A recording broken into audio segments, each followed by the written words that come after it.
और zero ratings के हवाले से तो ये वादा चले। तो ये अगर इसके अंदर कोई तब्दीली आएगी तो आपके मैन्युफैक्चरिंग प्लान्स और आपके एक्सपोर्ट ग्राहक के एतबार से जो आप वादा करेंगे वो प्रोवाइड नहीं कर सकेंगे। लिहाजा एक रिलायबिलिटी फैक्टर होना चाहिए। Corruption is an unreliable factor जिसके अंदर मुझे आज तक याद है,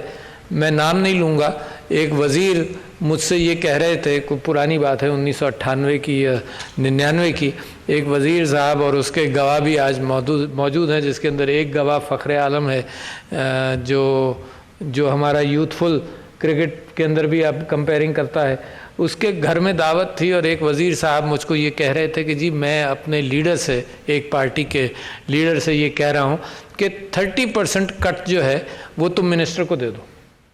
अच्छा, और बड़ा इंसिस्ट करके वो मुझे समझा रहे थे कि 30% कट अगर दे दिया जाए, और मिसाल दे रहे थे दूसरे ममालिक की कि अगर 30% मामला क्लियर हो जाए तो वो मिनिस्टर खाए या ना खाए, नीचे सबको खिलाए, मगर स्पेसिफिकेशंस के सड़क कैसी बननी है या किस एतबार से क्या चीज़ मंगानी है वो पक्की रखी जाएगी।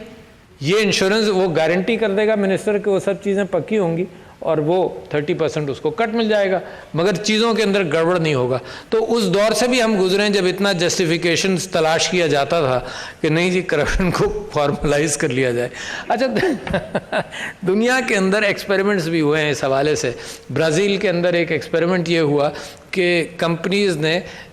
10 लोगों को छोड़ा कि तुम पूरी कानूनी तौर पर इंडस्ट्री लगाओ गारमेंट की, और 10 को छोड़ा कि जहाँ रिश्वत देनी हो तो रिश्वत देकर लगा लो। एंड इट वाज फाउंड, और ये इंटरनेशनल